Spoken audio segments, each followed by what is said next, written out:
సంగీతంలో ఉన్న ప్రాంత ప్రజలకు, ఇక్కడ ఉన్న సహోదరి సహోదరులకు క్రిస్మస్ శుభాకాంక్షలు. సో క్రిస్మస్ అనేది ఒక్కొక్క ప్రాంతంలో, తెలంగాణ ప్రాంతంలో దసరా స్పెషల్, అది అందరికీ తెలిసిందే. ఒక్కొక్క రాష్ట్రంలో ఒక్కొక్క ప్రత్యేకమైన పండుగ ఉంటుంది. కేరళ, తమిళనాడులో ఓణం అద్భుతంగా వాళ్ళు జరుపుకుంటారు. కానీ ప్రపంచం మొత్తం జరుపుకునేది క్రిస్మస్. క్రిస్మస్ ఎందుకయ్యా ప్రపంచం మొత్తం జరుపుకుంటారు? ఎందుకు జరుపుకుంటారంటే ఒక ప్రత్యేకమైన ఒక ఇంపార్టెంట్ కార్యము జరిగింది.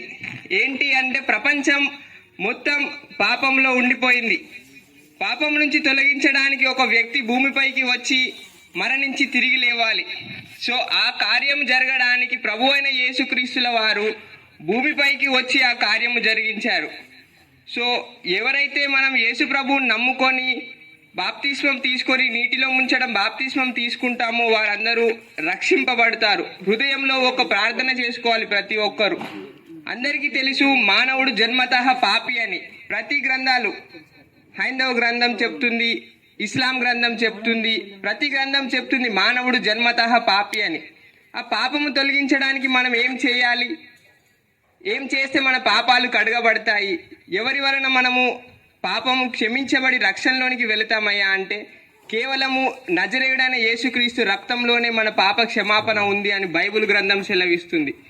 సో యేసుక్రీస్తు ప్రభుల వారు చిందించిన రక్తంలో మనందరము విశ్వాసం ఉంచాలి. యేసు ప్రభుల వారు మనకు ఇచ్చిన రక్తంలో మనం విశ్వసించి మన హృదయంలో అంగీకరించి మారు మనసు పొంది మనం ప్రార్థన చేసుకుంటే దేవుడు మన హృదయాలు తన వైపు త్రిప్పుకుంటాడు.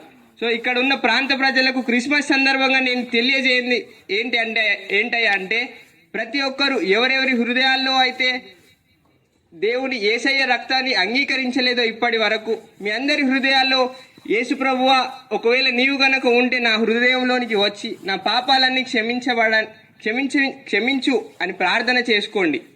ప్రార్థన చేసుకుంటే దేవుడు ఒకవేళ యేసు ప్రభువే నిజంగా ఉంటే మీతో మాట్లాడతాడు, ఉండి మీ అందరికీ సహాయం చేస్తాడు. కాబట్టి మీరందరూ హృదయంలో ప్రార్థన చేసుకోండి. నేను కూడా అందరి కోసం ప్రార్థన చేస్తాను. అందరు ఏకీభవించండి.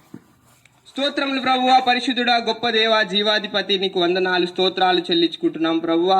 అయ్యా ఈ సంగీత ప్రాంతంలో కన్న తండ్రి ఇక్కడి వరకు నాయన మీరు నడిపించినందుకై నీకు వందనాలు. ఈ ప్రాంత ప్రజలందరి కొరకై ప్రార్థిస్తున్నాము అయ్యా. ఈ ప్రాంత వాసులందరికీ మంచి ఆరోగ్యము మీరు దయచేయండి ప్రభువా. అయ్యా ప్రతి ఒక్కరికి ప్రభువా నాయన వారి కావాల్సింది ప్రభువా మీరు దయచేయమని ప్రార్థిస్తున్నాము. వారి అందరి హృదయాల్లో ప్రభువా యేసుక్రీస్తే నిజమైన దేవుడు అని తెలుసుకున్నటకు సహాయము చేయండి ప్రభువా. అందరిని మీరు దర్శించండి. ఈ ప్రాంతంలో అద్భుత కార్యం మీరు జరిగించండి తండ్రి. నీకు వందనాలు, స్తోత్రాలు చెల్లించుకుంటూ యేసు పరిశుద్ధ నామములో అడిగి వేడుకుంటున్నాము కన్న తండ్రి. ఆమేన్. Happy Christmas.